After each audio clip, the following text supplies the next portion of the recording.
Hello, hello, hello. Hey, what we're going to be doing now is we're just talking about more surface area. Okay. We're going to be doing this. You'll be on page 20 in your notes, right?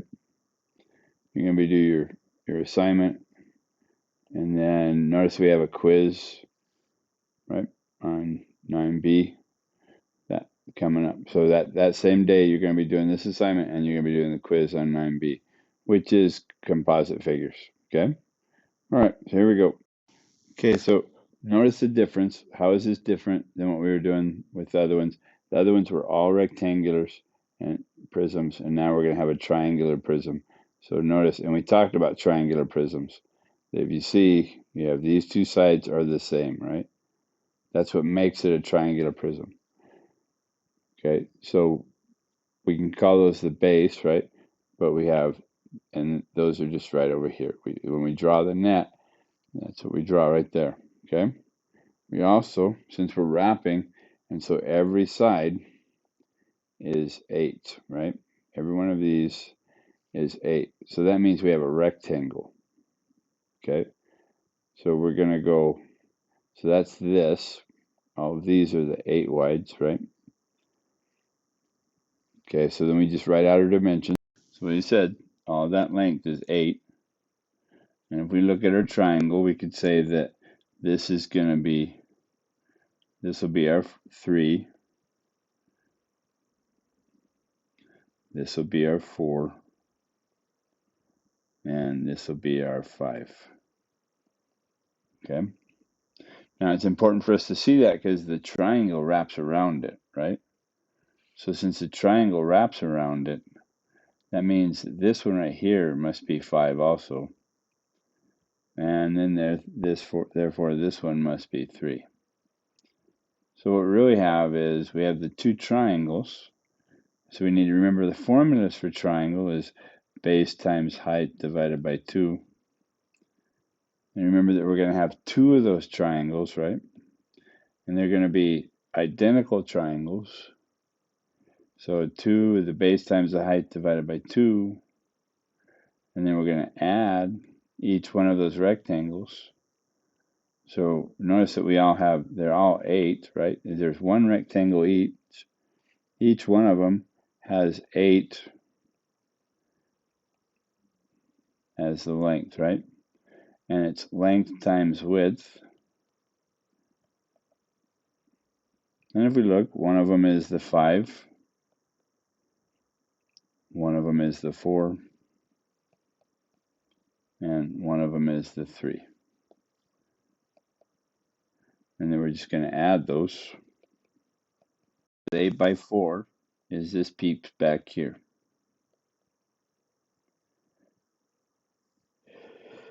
The 8 by 3 is down here. And then our 8 by 5 is this piece here.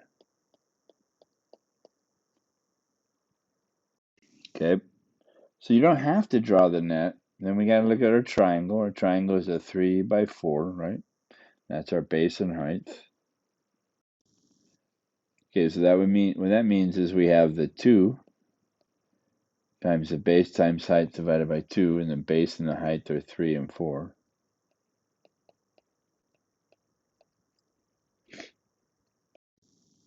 Okay, so then we're going to take the 8 times the 5, which is 40. And the 8 times the 4, which is 32. And the 8 times 3, which is 24. This is just going to be 12.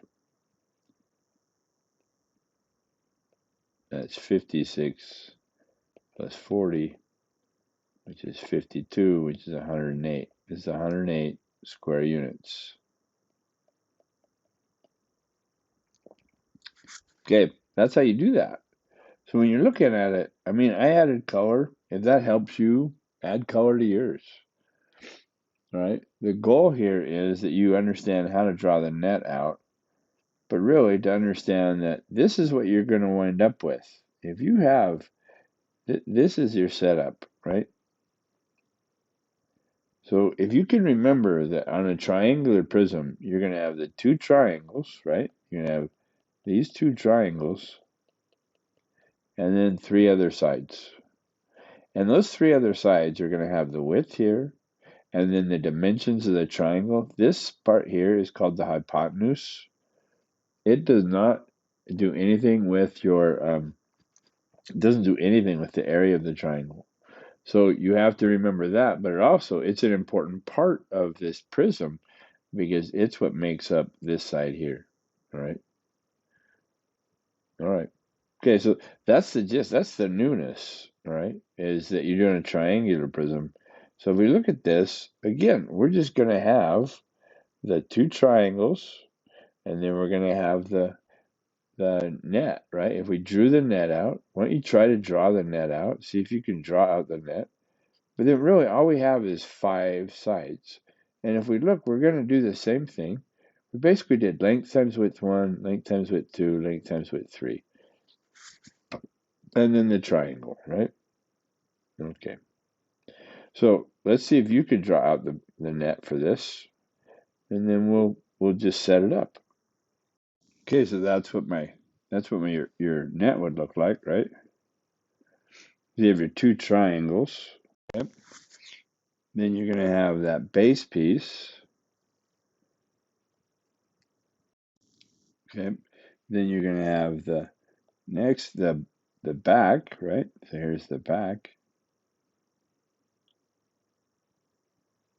Have the face, right? That piece that's right here. You just have to figure out the areas. So if we look at it, we've labeled it already. So the width of the rectangular part is going to be 18 meters, right? And then we have our base, right, which is 12 meters. So that's this right here, but that's also this right here, right? And then we have the height of it, which is the 16 meters. So that's 16 meters here and 16 meters here, okay? And then we have the hypotenuse, which is 20 meters. That means this is 20 meters, right? So now we just have to figure out our sides, right? We have the triangle, which is a 12 by 16. Plus we have our width, which is the 18, right? And then we have to do the dimensions. Our hypotenuse, here, the ones with our hypotenuse is the 20, right? Times 20. Plus we have our width of the base, which was 12. Plus the width of our height, right? Which is 16. Now we have to do that math. That's all we're doing. Okay, so let's just look at what we got here. We got 216, right, meters squared here, right? We have the 16 by 18, which is here. So that's going to be 288 meters squared. Okay, we have the 18 by 20, which is going to be 360 meters squared, right? And our two triangles, since they make up one rectangle, those are going to be, in combined, they're going to be 192 meters squared, right? Now we add those together, and that gives us our total. So notice what we've done. We have the two triangles. We have each one of the faces. Okay, so now we're just adding those together, and we wind up with 1,056 meters squared. Okay, and all we did was, well, again, if you wanted to, you could just lay this out every time for a triangular prism. And you probably want to look at what the difference between this, go compare your notes from this to a rectangular prism.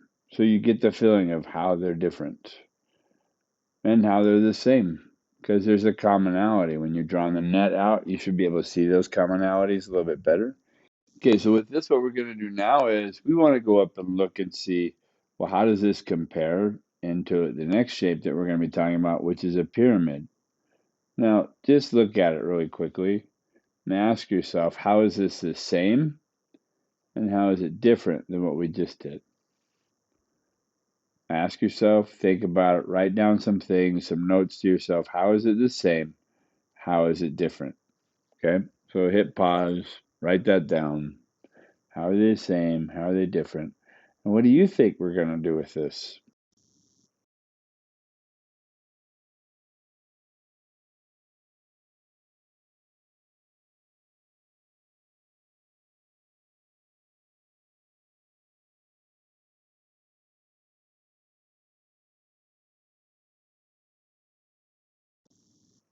All right, so now you look at this. Notice what we have. We have triangles and a square, right?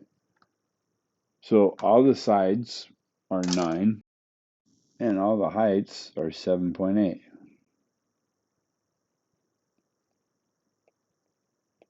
Now, if we were going to make this simple, then what we're going to say is we're going to have the base plus 4 of the triangles, right?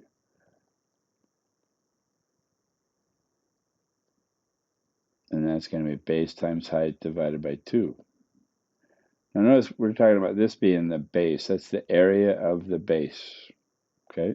And that's a square, which is still going to be length times width, but it just so happens our length and width are the same, right? So we're going to have 9 times 9, which is 81. And then we have the 4 triangles. Well, the triangles are just 9 by 7s, right? We got 9 and 7. So the base is 9.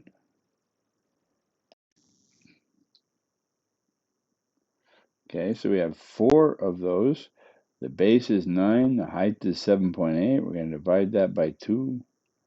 If you look, there's kind of a shortcut here, because if I have 4 times 9 times 7.8 over 2, that could be written as 4 over 2 times 9 times 7.8, which means that's 2 times 9.7.8. But if that just went over your head, then just do the math. 9 times 7.8, so 9 times 7.8 is 70.2. 70.2 divided by 2 is going to be 35.1, which is going to give us 104.4 plus 81.1, which gives us 185.4 units squared. Okay. All right. So, and that's it. We're just looking at it. We see that we have 4 sides that are the same because it's a pyramid. We have the base, which is a 9 by 9 square. That's how you find the surface area of a square pyramid. Okay, that's it. So come to class, be ready, and make sure you're staying caught up. Remember, you have a quiz this day, right? So good luck.